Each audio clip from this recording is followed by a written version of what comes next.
कोमल शब्दों में भरत जी भगवान श्री राम के सामने नतमस्तक होकर कहते हैं कि आप तो कल्पतरु हैं, आप कल्प वृक्ष हैं। आपके पास चाहे जो कोई भी जाए सबको उसका अभिमत मिल जाता है, मनचाहा वस्तु उसे प्राप्त हो जाती है। जाय निकट पहिचानी तरु, छाह सम्मनी सब सोच। मांगत अभिमत पाव जग, राउ रंग भल पोच। चाहे वह राजा हो, रंक हो, भिखारी हो, कोई भी अगर कल्पतरु के पास जाता है और जो कुछ भी मांगता है उसे वहाँ सहज ही प्राप्त हो जाता है, इसमें कोई संदेह नहीं है। भगवान श्री राम के सामने नतमस्तक होकर भरत आगे कहते हैं, लखी सब विधि पुर स्वामी सनेहु, मिटेगु शोभु नहीं मन संदेहु।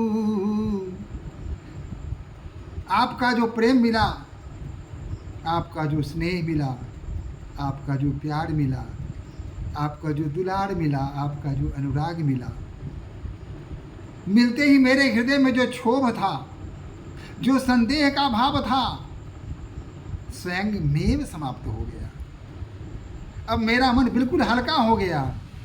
अब करुणा कर करीजिए सोई, जब हित प्रभु चित क्षोभु न होई। हे करुणाकर, आप वही कीजिए जिससे आपके मन में किसी प्रकार का क्षोभ न हो, आपको किसी प्रकार का कोई विशेष उद्यम न करना पड़े, आपको अपने नीति से अलग नहीं हटना पड़े। ऐसा ही काम आप कीजिए नाथ। सेवक हित साहिब सेवकाई, करें सकल सुख लोभ विदाई। करें सकल सुख लोभ विदाई। सेवक के प्रति दास का जो कर्तव्य होता है वह हर प्रकार से अनुकूल होना चाहिए। अपने हृदय में किसी प्रकार का कोई लोभ न हो, लोभ रहित होकर के, स्वार्थ रहित होकर के जो स्वामी की सेवा करता है वही सेवक सच्चा सेवक होता है। इसलिए वह स्वार्थ परमारथ सारू, सकल सुकृत फल सुगति सिंगारू। कहते हैं कि जहाँ स्वार्थ न हो वहाँ व्यक्ति ध्यान नहीं लगाता है, पूरे मनोयोग से कर्तव्य का पालन नहीं करता है। अगर देखा जाए तो स्वार्थ, एक स्वार्थ ऐसा होता है, निस्वार्थ का भाव होता है, निस्वार्थ का स्वार्थ।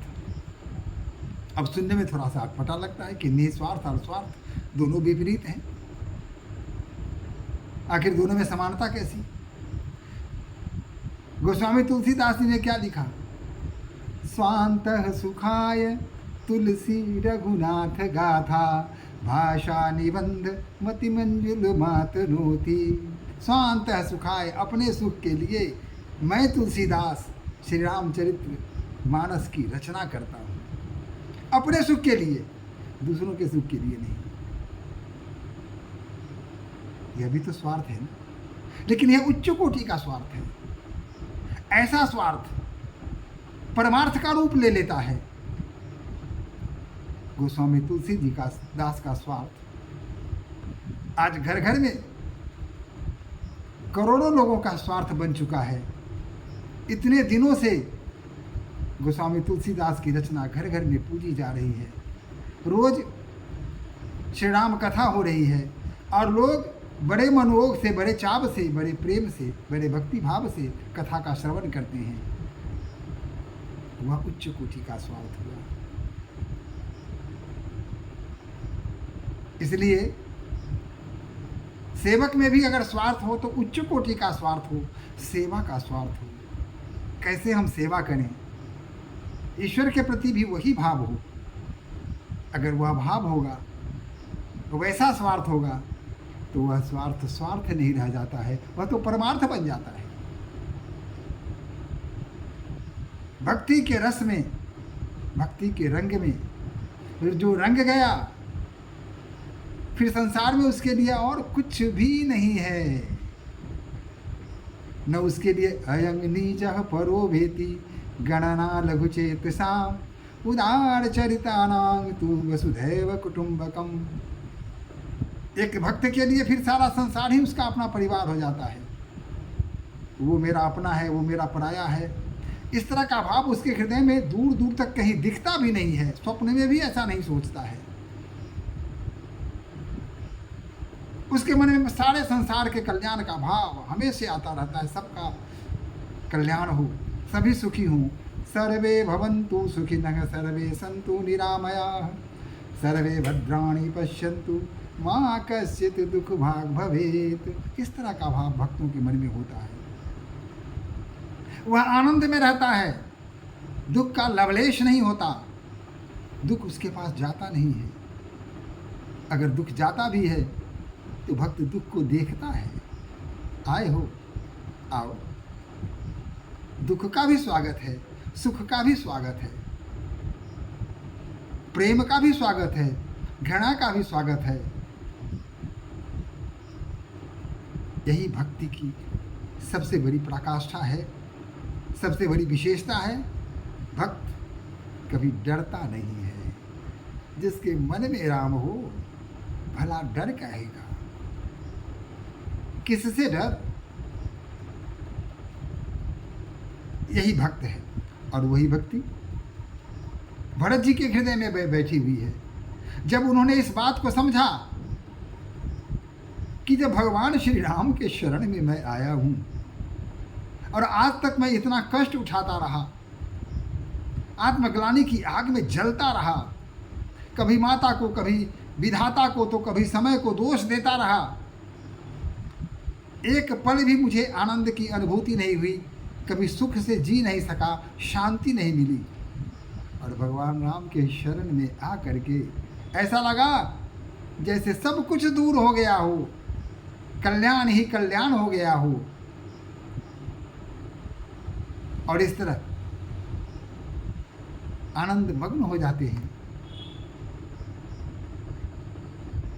सानुज पठई मोहि बन कीजिए सब ही सनाथ भरतु फेरी अहि बंधु दो नाथ चलो मैं साथ।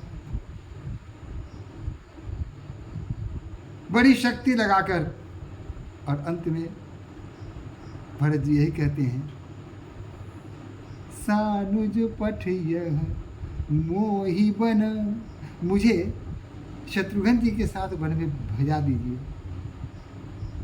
और सबको सनाथ कर दीजिए। इतनी जो समस्या है, इतना जो दुख चारों तरफ फैला हुआ है, इस दुख को समाप्त कर दीजिए। मैं आपको अयोध्या तक छोड़ आऊँगा और फिर मैं वन में चला आऊँगा। मैं आपके साथ चलता हूँ, बस यही मेरी प्रार्थना है। अब ऐसी स्थिति में देवताओं का क्या हाल हुआ होगा, सोचने की बात है। इंद्र का क्या हाल हुआ होगा, सोचने की बात है।